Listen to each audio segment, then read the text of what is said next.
చీర కూర్చుంది కాదు చూడండి. తిను అని ఎంత బతిలాడుతున్నా కూడా అసలు తింటారు. దానికి ఏం కావాలో అర్థమవుతుంది. మొన్న డివామినింగ్ కూడా చేసినాం. డివామినింగ్ చేసిన అర్థం అంటే కక్కుకుంది. దా దా తిను దా దాయ దాయ దాయ దాయ లియా లియా లియా లియా లియా లియా లియా నీకు బీట్రూట్ దా దా తినమ్మా తినమ్మా తినమ్మా తినొచ్చు కదా లియో ప్లీజ్ లియో ఎంత బతిలాడుతున్నాం.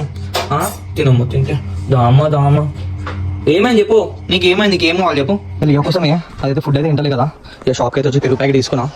పెరుగు ప్యాకెట్ తీసుకొని పెరుగన్నాం ఇంకా దాని ఫుడ్ చేసి కలిపి పెడితే తింటామేమో. అట్లా ట్రై చేద్దాం. మీకోసమే పెరుగు ప్యాకెట్ ఇంకా లియో.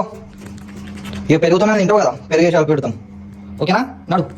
చలో ఇట్లా పెరుగన్నమైన వేసి కలిపి పెడదాం. వేడి వేడి అన్నాం చల్ల చల్ల పెరుగు దాని బిస్కెట్స్.